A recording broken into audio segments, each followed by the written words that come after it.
hearing on a regular basis about the pressure that our farmers and food producers are under. But let me just make the point that these policies come from a faraway place. And you're going to have to bear with me now for a few minutes while I read my speech, and I will read it because otherwise I'll be up here for hours. I get a bit carried away with this, so I've contained it to as smaller speech as I can do. But we are in trouble, and we all need to pull together on this. And first of all, I'd just like to thank people who have been supporting Flag Australia in their push to get this word out there. Leon Biner on his Don't Sell Australia Short Facebook campaign, who has now over 7,500 members, all concerned about the same thing. Sean Perry from 5AA Talkback, who has allowed Peter and myself many times to go on there for hours at a time to get these issues aired and discussed. And we'll actually be having Lord Monckton on there tomorrow night from 7 o'clock till midnight, so that people can ring in, ask questions and have a discussion about this. So 5AA have been behind us, which is great. And also the Southern Argus newspaper. They have been so supportive of getting the message out there of the stress that our primary producers are under, and we really can't thank all of those people enough. So now I'll start to read. Again, thank you all for coming here today. I also thank the many people behind the scenes who have helped to educate me on the global issues and how they are being implemented at a state level so that I can be an effective elected member of your parliament. And while I'm speaking to you today, I'm going to quote a number of people from various influential positions on the international stage. And I'll leave it with you to make up your mind if you want to continue to head in the direction that we're going. I first stumbled across Agenda 21 in about 2008, and quite frankly my first reaction was to dismiss what I was reading, because I didn't believe that any government in Australia would take us down this road. Then I began to see a legislative pattern emerging in Parliament which concerned me greatly, and I also started to see the tenor of legislation that we were passing. I did air those concerns in Parliament, and it was dismissed and ignored. The words Agenda 21, ladies and gentlemen, were never meant to be spoken. And if they were, then of course it would be dismissed as a conspiracy theory. Because if people knew Agenda 21 and what it stood for, there's plenty of information out there where they could actually learn what the end game was, and governments didn't want that to be known. My dad always said to me that people only lie for two reasons. One reason is because you're ashamed of what you're doing, and the second reason is that you don't want people to be warned just before you screw them. And I honestly believe that these secrets have been, thank you, that these secrets have been kept for both of those reasons. Ladies and gentlemen, the origins of the environmental movement as we see it began back in 1968 when the Club of Rome was formed. The Club of Rome has been described as a crisis think tank which specialises in crisis creation. The main purpose of this think tank was to formulate a crisis that would unite the world and condition us to the idea of global solutions to local problems. In a document called The First Global Revolution, authored by Alexander King and Bertrand Schneider, on pages 104 and 105, it stated, "In searching for a new enemy to unite us, we came up with the idea that pollution, the threat of global warming, water shortages, famine and the like would fit the bill. All these dangers, of course, will be caused by human intervention that will require a global response." That's the origin of global warming, ladies and gentlemen. In 1975, Australia agreed to bring in a new economic order via the Lima Declaration on the Second Conference of the United Nations Industrial Development Organisation.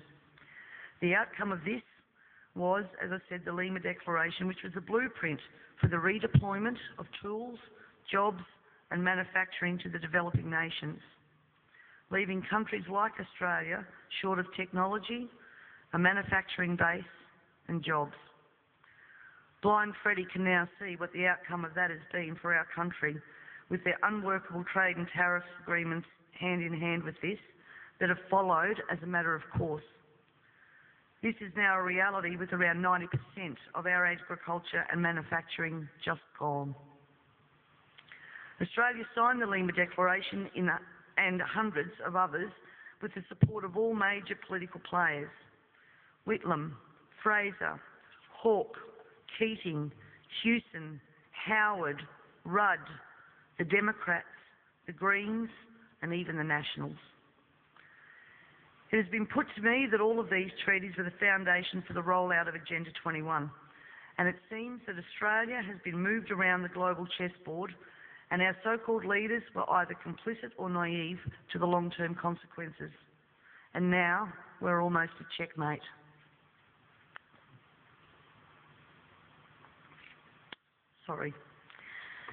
In 1992, the former President of the United States, George Bush Sr. said, "Effective execution of Agenda 21 will require a profound reorientation of human society, unlike anything the world has ever experienced. A major shift in the priorities of both governments and individuals, and an unprecedented redeployment of human and financial resources. This shift will demand that a concern for the environmental consequences of every human action will be integrated into individual and collective decision-making at every level." Cutting through the code, I want everyone to consider what the words "profound reorientation of all human society" and "unprecedented redeployment of human and financial resources" actually means. For everyone here tonight not familiar with Agenda 21, I would suggest that this is the beginning of your learning curve, not the end.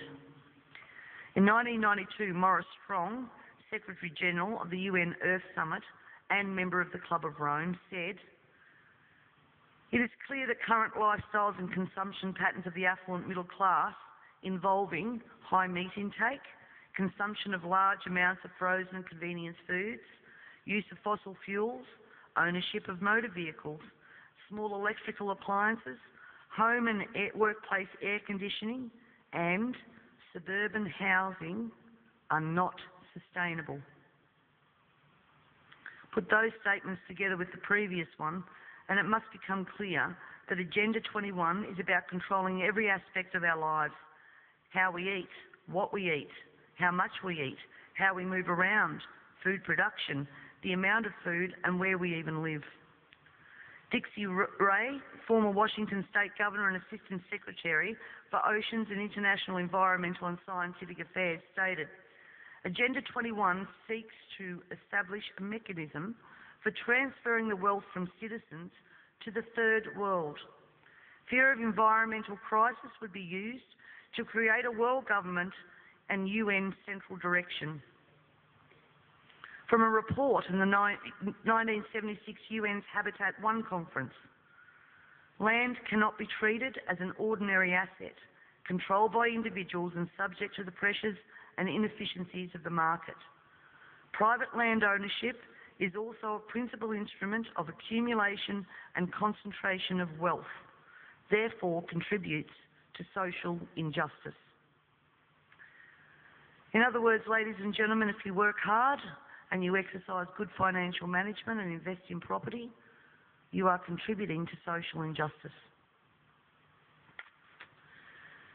In a report from the President's Council on Sustainable Development, "We need a new collaborative decision process that leads to better decisions, more rapid change and more sensible use of human, natural and financial resources in achieving our goals."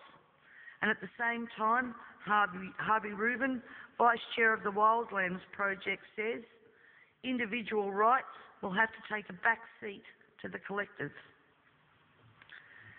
J. Gary Lawrence, advisor to President Clinton's Council on Sustainable Development. Participating in a UN advocated planning process would very likely bring out many of the conspiracy fixated groups and individuals in our society, and here we are. This segment of our society, who fear one world government and UN invasion, through which our individual freedoms will be stripped away, would actively work to defeat any elected official who joined the conspiracy by undertaking Agenda 21. So we will call our process something else. We will call it comprehensive planning or growth management or smart growth. We ended up with sustainable development. The redeployment of human and financial resources has now become visible to us all via the cut to services and programs to assist the sick, the young, the elderly, and of course the creation of another level of poverty now identified by the term the working poor. I was speaking to a person last week and he said to me, if Hitler was still around, he'd be sitting back thinking, I didn't need bullets for a global takeover. And he'd be right. We see daily cash grabbing via new taxes called levies, supposedly because we are cash strapped in this state, and at the same time see big project spending that does not fit with the message that we're in financial crisis. But we the people have to tighten our belt, while the government seems absolutely unaware and unconcerned of the amount of debt that it is accumulating.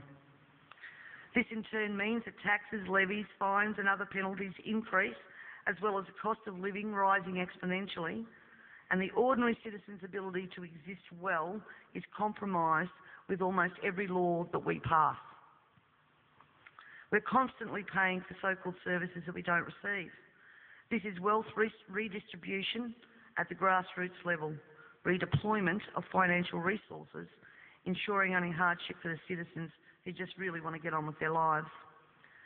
The Parliament has also ventured into the rights of people to own and retain their property and manage it without government interference.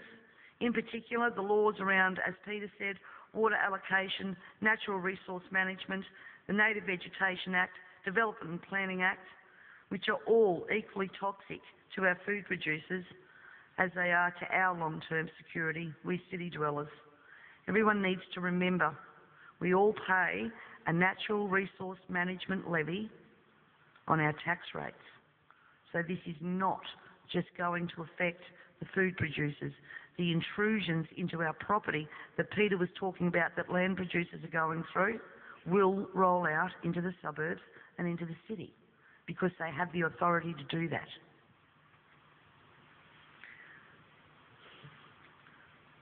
We all have already fiddled in Parliament with land titles of people in rural areas, and I'm talking about the Barossa and McLaren Vale legislation that passed.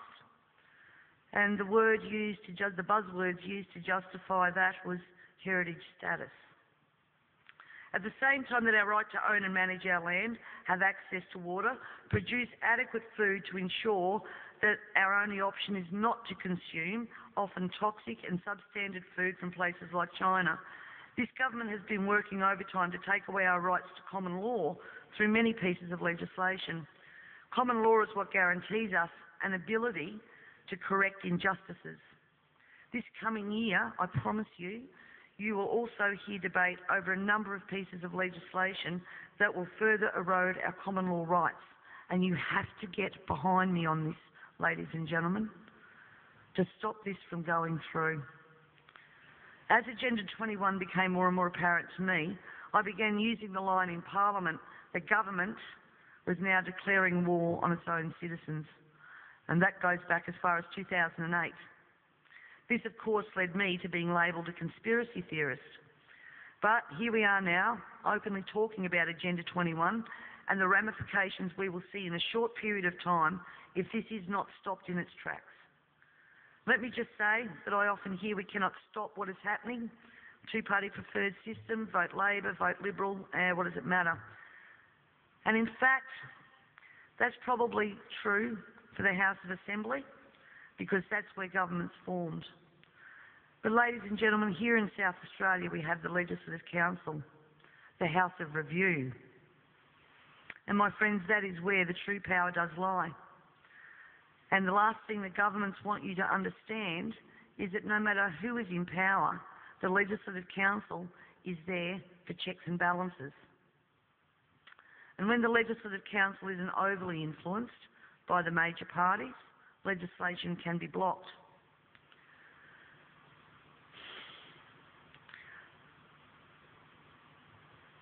Remember, on most of these policies that I've spoken about here today, there has been bipartisan support for everything that has gone through.